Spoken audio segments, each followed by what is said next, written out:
اعوذ باللہ من الشیطان الرجیم بسم اللہ الرحمن الرحیم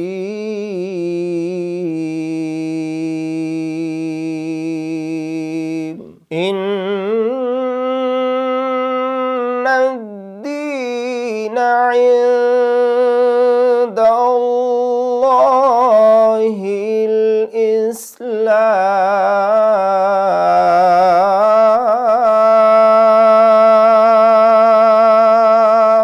بے شک دین مقبول اللہ کے ہاں صرف اسلام ہی ہے۔ صدق اللہ العلی العظیم۔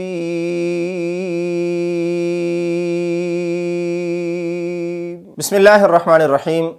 السلام علیکم ناظرین، میں ہوں آپ کا میزبان محمد امین۔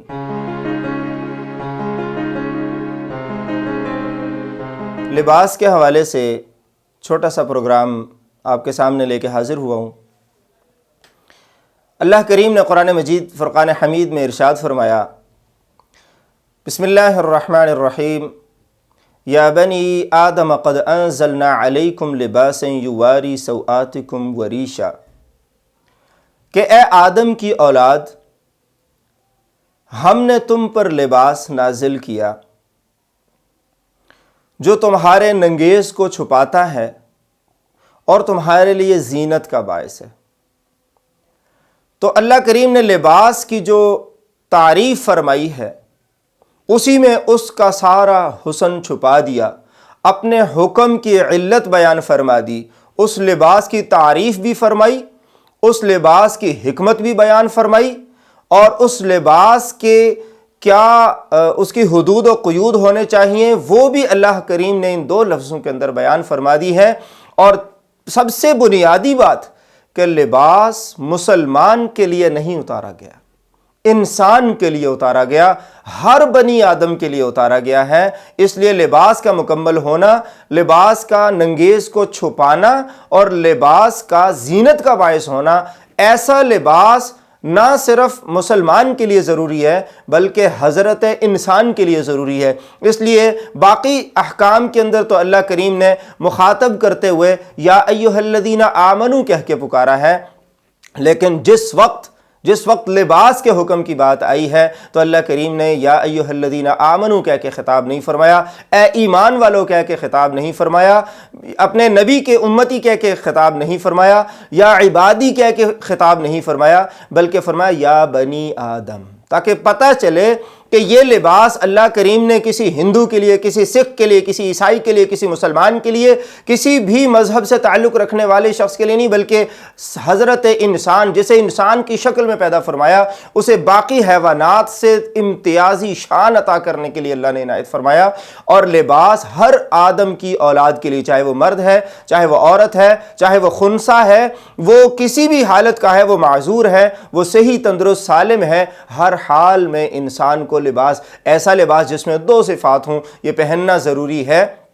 اور آقا علیہ الصلوۃ والسلام کے دور میں ایک یہودی کی بیٹی کو جب گرفتار کر کے لایا گیا اور اسے آقا علیہ الصلوۃ والسلام کے سامنے پیش کیا گیا تو جب دیکھا نبی کریم سرکار دو عالم صلی اللہ علیہ وسلم نے کہ اس کے سر پہ دوپٹہ نہیں ہے تو آقا علیہ الصلوۃ والسلام اندر تشریف لے گئے اور اپنی کملی، اپنی چادر لے کے آئے اور اس یہودی عورت کی بیٹی، اس یہودی بیٹی کے سر پہ آقا علیہ الصلوۃ والسلام نے دیا۔ جب بتایا گیا کہ یہ تو یہودی عورت ہے تو آقا علیہ الصلوۃ والسلام نے فرمایا کہ ایک بیٹی ہوتی ہے، مسلمان کی ہو یا یہودی کی بیٹی ہو، تو اسلام تو اتنا زبردست دین اسلام ایسا مذہب ہے کہ جس کے اندر انسانیت کا درس دیا جاتا ہے، اور اس میں آقا علیہ الصلوۃ والسلام نے لباس کا جب حکم آیا تو آقا علیہ الصلوۃ والسلام نے یہودی کی بیٹی کو نہیں دیکھا، مسلمان کی بیٹی کو نہیں دیکھا، بلکہ ایک بیٹی کو دیکھا اور اس کے سر کے اوپر آقا علیہ الصلوۃ والسلام نے اپنی نبوت کی چادر جو ہے اسے پہنائی اور اس کے ستر کو چھپایا، اس کی عزت کو محفوظ فرمایا۔ تو ہمیں حیا اور شرم کا لباس پہننا چاہیے، چاہے کسی بھی مذہب سے تعلق رکھتے ہوں، کسی مسلک سے تعلق رکھتے ہوں۔ لباس کا تعلق کسی مذہب کے ساتھ، کسی مسلک کے ساتھ نہیں ہے، کسی فرقے کے ساتھ نہیں ہے، لباس حضرت انسان کا لازمی جز ہے، اور اسی لیے یہ جو دو چیزیں بیان کی گئی ہیں اس میں ایک یہ کہ تمہارے جسم کے ننگیز کو، ایسی چیزوں کو، شرمگاہوں کو جس کا تعلق حیا اور شرم کے ساتھ ہے، ان مقامات کو چھپانے کے لیے نازل کیا گیا ہے، اور دوسرا کہ ایسا لباس ہونا چاہیے جو زینت کا باعث ہو، جو پروقار لباس ہو، اسے پہننے کے بعد انسان تماشا نہ لگتا ہو، انسان کے جسم کے اعضاء نمایاں نہ ہوتے ہوں۔ اسی لیے آقا علیہ السلام نے قیامت کی نشانیوں میں سے فرمایا کہ ایسی عورتیں ہوں گی کہ ہن کاسیاتن، ایک روایت میں ہے لابساتن عاریات،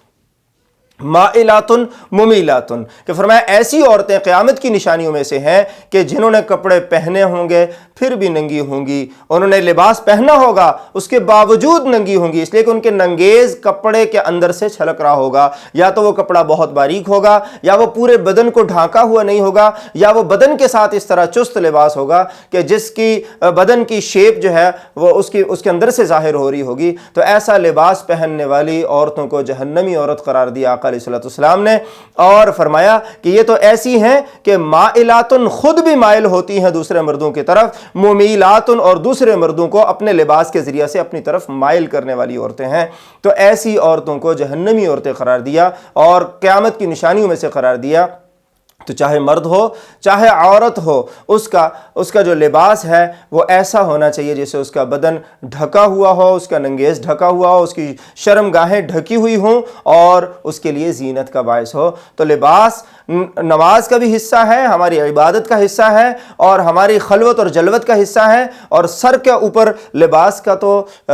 جو پورے بدن کو، عورت کے پورے بدن کو ڈھانکنا، یہ لباس کا ایسا لازمی جز ہے کہ اگر عورت دنیا سے رخصت بھی ہو جائے تب بھی اس کے کفن کا حصہ ہے۔ فرمایا کہ کفن کے اندر مرد کے لیے 3 کپڑے مسنون ہیں لیکن عورت کے لیے 5، جس میں اس کے سر کا دوپٹہ بھی شامل ہے، اس کا سینہ بند بھی شامل ہے، اس کا ازار بھی شامل ہے، اس کے قمیص بھی شامل ہے، اور پھر بھی اوپر سے لفافہ شامل ہے۔ اور اگر جنت کی عورتوں کی سردار کو دیکھا جائے، حضرت سیدہ فاطمہ الزہرا رضی اللہ تعالی عنہا کو دیکھا جائے تو حضرت سیدہ فرماتی ہیں کہ اپنے خاوند سے کہ جب میرا دنیا سے رخصتی کا وقت ہو اور میری لاش کو تم لے کے جاؤ تو میرے جسد کے اوپر، میرے کفن کے اوپر درختوں کے پتے ڈال کے لے کے جانا، کھجور کی ٹہنیاں ڈال کے لے کے جانا، کہ میں تو محمد عربی کی بیٹی ہوں، میرے بدن پہ تو دور کی بات ہے، میرے کفن کے اوپر بھی کسی غیر محرم کی نظر نہ پڑے۔ تو لباس کا مطلب آپ سمجھتے ہیں کہ لباس وہ جس میں بدن ڈھکا ہوا ہو، اور اگر بدن ڈھکا ہوا نہیں ہے تو وہ لباس نہیں ہے۔ تو ہمیں اپنے سر کا دوپٹہ اگر کفن کے اندر بھی ضروری ہے تو آپ اور میں سمجھ سکتے ہیں کہ یہ اس کے زندگی کے اندر پہنے ہوئے لباس کا حصہ کتنا لازمی حصہ ہے۔ تو ہمیں اپنی ماؤں اور بہنوں اور بیٹیوں کو یہ سکھانا ہے کہ لباس انسان کے لیے زینت کا باعث ہے، اور لباس کا اتارنا یہ حیوانیت میں سے ہے۔ اللہ نے حیوانوں کو لباس سے نہیں نوازا، لیکن اللہ تعالیٰ نے انسانوں کو لباس کی نعمت سے، دولت سے نوازا ہے۔ اور جناب حضرت آدم علیہ السلام اور حضرت حوا علیہ السلام، ان کو جنت سے جب بھیجا گیا، زمین کے اندر اتارا گیا، تو اس وقت بھی روایات میں یہ موجود ہے کہ ان کا وہ لباس جو جنت کا لباس تھا، یہ اللہ تبارک و تعالیٰ نے ناراضگی کی وجہ سے ان کو اس سے محروم کر دیا۔ تو دنیا میں آنے کے بعد وہ پتوں سے اپنا بدن چھپانے لگے، حالانکہ کوئی دنیا میں موجود نہیں تھا،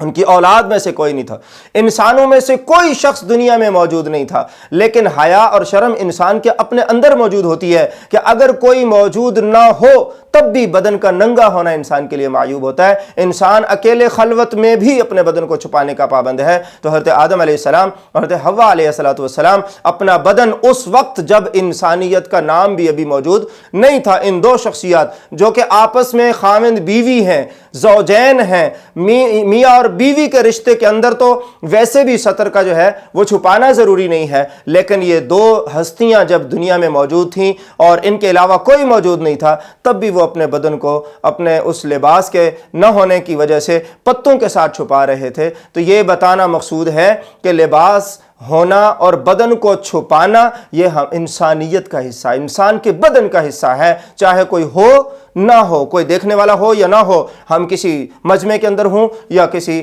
خلوت کے اندر ہوں، ہر جلوت و خلوت میں اپنے لباس کا مناسب ہونا یہ ضروری ہے۔ آقا علیہ الصلوۃ والسلام مجلس میں بیٹھے ہوئے حضرت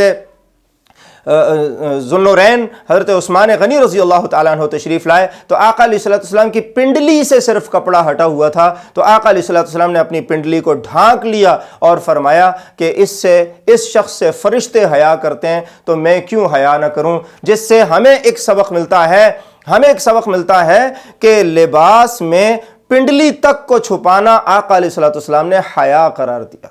کہ اگر پنڈلی کو چھپانا حیا ہے تو اپنے باقی بدن کو چھپانا ظاہر بات ہے کہ وہ بطریق اولا حیا کا حصہ ہے، تو بدن کا چھپانا حیا میں سے ہے اور بدن کا ننگا کرنا یہ بے حیائی میں سے ہے۔ تو لباس ہمیں حیا کا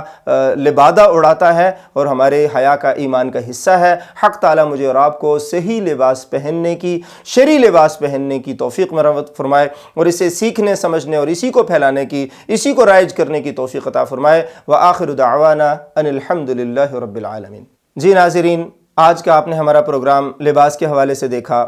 دنیا میں مختلف طرح کے لباس پہنے جا رہے ہیں،